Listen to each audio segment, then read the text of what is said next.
Ini saya mau tanya juga nih Pak Ustadz, yang berkaitan dengan seputar dakwah juga. Ada yang bilang bahwa ketika mereka berdakwah dan mereka meninggalkan anak istri ya Ustadz, akan tetapi misalkan mereka anak istri di belakang mendapatkan musibah atau kekurangan sesuatu dalam urusan dapurnya, itu kira-kira bagaimana ya Ustadz? Kadang orang lain berbicara tanpa kemudian mempelajarinya lebih dalam. Ketika seseorang berbicara tanpa mempelajari sesuatu itu lebih dalam, atau kemudian dia memahami tentang sesuatu itu setengah-setengah tanpa kemudian secara langsung, maka ini adalah kekeliruan dalam berpikir. Kekeliruan dalam pikir. Maka cara kita adalah bagaimana kita belajar tentang itu, tanya tentang itu, agar kemudian tidak keliru dalam mengambil sebuah kesimpulan tentang sesuatu. Saya memahami opini yang beredar di masyarakat kita terkait dengan beberapa aktivis dakwah yang kemudian harus keluar dan meninggalkan anak istri. Apakah kemudian kebutuhan mereka dipenuhi atau tidak, atau kemudian ada hal-hal lain yang berkaitan dengan keluarga yang tidak kemudian diakomodir dengan baik. Ternyata dalam satu metode dakwah yang disebut dengan metode dakwah yang sebutnya tabligh, yang kemudian ada yang keluar 3 hari, 40 hari, kemudian 4 bulan. Ini mereka memahami, teman-teman tabligh ini memahami, dalam sebulan kita punya waktu bekerja. Sebulan ini adalah 30 hari, ada 29 hari, 28 hari.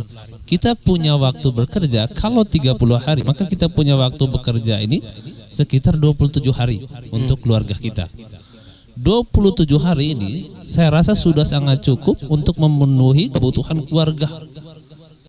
3 hari saja kita keluar, dan kemudian 3 hari ini kita kembali lagi kemudian memenuhi daripada 27 hari untuk kemudian bekerja untuk memenuhi kebutuhan keluarga. Saya harapkan untuk bertanya sebelum kemudian mengambil sebuah kesimpulan. Ya, biasa begitu. Berarti itu pemahamannya masih setengah-setengah Ustaz, tanpa kajian lebih dalam lagi, karena memang asumsinya seperti itu selama ini Ustaz. Karena bagaimana anak istrinya di belakang, kenapa ditinggalkan, begitu kan? Iya. Iya. Mereka tidak berpikir bahwa dalam 1 bulan ada 30 hari, 27 harinya ia sudah bekerja untuk memenuhi kebutuhan, 3 harinya baru keluar. Ini adalah metode sebenarnya. Kalau dalam jamaah tabligh, ini adalah metode untuk orang awam mau belajar. Ketika usia-usia kita sudah tua, umur muda dan lain sebagainya, kesempatan kemarin-kemarin untuk belajar ilmu agama kemudian tidak dapat, maka dengan metode 3 hari setiap bulannya, 40 hari, kemudian 4 bulannya adalah metode dalam belajar. Seperti yang dijelaskan Ustaz tadi, kita dakwah ini bukan hanya saja kita mengajak orang, padahal kita melatih diri kita sendiri Ustaz. Kita keluar 3 hari juga ternyata untuk diri kita sendiri. Dan ternyata itulah sebuah kenikmatan juga dalam hal menuntut ilmu Ustaz. Ya, sangat-sangat nikmat dalam berdakwah, kemudian dalam menuntut ilmu. Itu ada proses di situ. Maka sebuah proses ini akan menghasilkan nikmat yang sangat-sangat berefek pada diri kita ketika kita menjadi pelaku dakwah. Orang yang keluar 3 hari di tempat yang kemudian jauh dengan harta, kemudian waktu mereka korbankan. Ini adalah sebuah proses daripada perjalanan dakwah, dan ini sangat berkesan. Sangat-sangat berkesan bagi diri kita ketika kita keluar. Saya pernah juga 1 kali Ustaz, tapi hanya 1 hari saja. Saya ke Wati waktu itu. Saya ke Wati, di situ kita makan bareng dengan para ustadz, para tokoh-tokoh di situ Ustaz, pakai daun pisang dan sebagainya. Pada saat tengah malam itu dikasih bangun semua Ustaz untuk melaksanakan sholat tahajud. Kalau di rumah waktu itu saya belum pernah Ustaz. Jadi ada proses di situ. Kalau saya melihat, kita ambil satu contoh. Bagaimana kemudian sebuah dakwah itu menciptakan sesuatu yang disebut dengan mahabbah atau kecintaan. Kita melihat contohlah dalam hal yang sangat sederhana, yaitu makan. Kita makan ini satu nampan. Satu nampan itu terdiri dari banyak orang Banyak orang. yang kemudian ada Dilingkari, kadang 4 Ustaz. orang, kadang 5 orang, ada 3 orang. Dan di situ ada yang kecil, ada yang kemudian besar. Di situ kemudian kita saling memahami, saling mengerti dari hal yang paling sederhana, yaitu makan. Nah, bagaimana kemudian adab diajarkan, Iya. bagaimana dengan orang tua ketika makan, bagaimana dengan anak kecil ketika makan. Nah, hal-hal yang saling menghargai ini yang akan menumbuhkan yang namanya sifat mahabbah tadi, kecintaan dalam diri kita.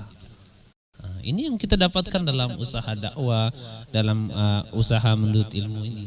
Maka disebut dengan kenikmatan tadi. Jadi kalau metode keluarlah, contoh metode keluar 3 hari ini adalah metode yang sangat efektif bagi orang-orang yang kemudian memiliki waktu yang tidak cukup mungkin. Nah, jadi waktu 3 hari ini sangat-sangat efektif. Kita bayangkan ketika kita belajar ini di masjid di tempat kita sendiri. Kemudian zuhur kita pergi sholat, kemudian belajar, dipanggil dari istri dan lain sebagainya, kurang efektif. Tapi bagaimana kemudian kita pindah ke masjid, ke kampung yang lain, maka tidak ada yang ganggu di sana, maka lebih efektif daripada pembelajaran kita. Ini saya rasa adalah satu metode yang sederhana tapi menciptakan sebuah nilai yang sangat efektif, baik kemudian bagi rohani kita atau kemudian bagi jasmani kita. Yang Ustadz rasakan ya, ini kan kita di Flores nih Ustadz, yang mana kita dihadapkan berbagai suku ras, juga ada yang non muslim, ada yang muslim juga. Caranya Ustadz mungkin ada trik-trik tertentu. Kalau berkaitan dengan situasi dan kondisi yang terjadi di masyarakat kita dan bagaimana kemudian kita selaku dai untuk memposisikan diri kita di masyarakat, yang masyarakat kita ini sangat bervariatif, nah, baik dari segi suku, bangsa maupun agama. Nah, artinya kita harus mampu menggunakan metode dakwah yang mampu diterima oleh setiap kalangan. Kita ini kan kita tergantung kita bagaimana kita memahami. Maka yang harus kita lakukan sebelum berdakwah adalah memahami konteks mad'u kita. Kita mendatangi dalam masyarakat seperti apa. Maka kita gunakan daripada bahasa, kemudian cara dan metode yang sesuai dengan masyarakat tertentu. Kita datang masyarakat yang begini, ya kita gunakan metode dan cara yang sesuai dengan masyarakat begini. Dari penggunaan daripada kalimat, kata, dan kemudian materi apa. Tidak setiap atau tidak semua masyarakat atau suku atau apalah itu semua sama dia punya materi dakwah kita. Jadi bervariatif tergantung daripada orang yang kita dakwahkan. Yang harus kita pahami bahwasanya kita hidup di dalam sebuah lingkungan yang berbeda, baik secara kultur, ras, bahkan agama. Kita Riung lebih khusus atau kemudian Nusa Tenggara Timur ini merupakan kiblat toleransi. Semua agama hadir di sini. Tetapi kita harus memahami bahwasanya cara kita berdakwah ini adalah dengan memahami daripada konteks agama lain. Nah, ini yang kemudian ketika kita salah menempatkan diri kita pada satu lingkungan atau tempat, maka ini akan berakibat fatal bagi kita pelaku dakwah di sana. Tapi bagaimana memposisikan diri kita lebih fleksibel, kita kemudian lebih memahami orang yang kita dakwahkan, walaupun berbeda agama. Saya ketika ada acara kemarin caci di daerah Wate, saya hadir silaturahmi ke keluarga-keluarga yang non-Islam. Untuk apa? Untuk kemudian kita akrab.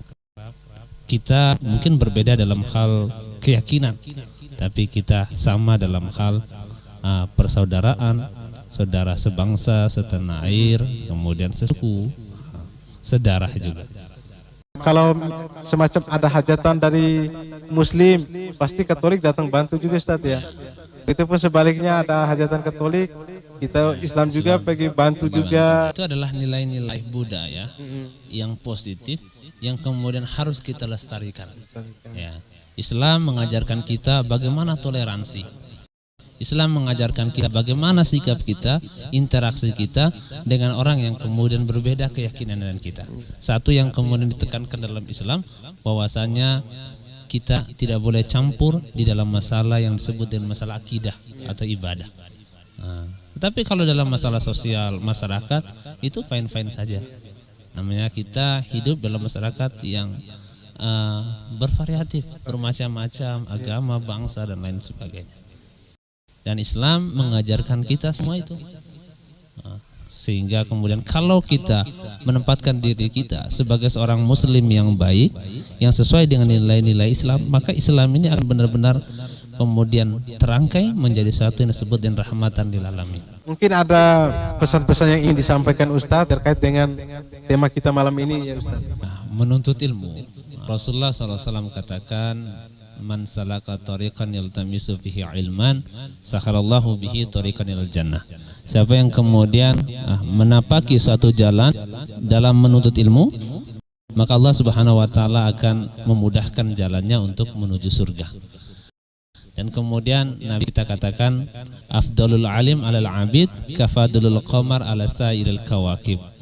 Maka perumpamaan kemuliaan orang yang kemudian berilmu dengan orang yang ibadah, abid, maka seperti bulan di antara bintang-bintang. Nah, kalau kita di dalam kehidupan ini kita punya harta, maka kita akan menjaga harta kita. Kalau kita punya emas, kita punya uang, kita simpan di dalam lemari, lemarinya dikunci, keluar pintu kamar, pintu kamarnya dikunci, keluar rumah, rumahnya dikunci.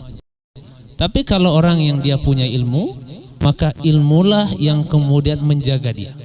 Cara ilmu menjaga dia adalah kemudian ilmu ini akan menjauhkan dia dari perkara-perkara yang kemudian membuat dia maksiat kepada Allah Subhanahu wa taala.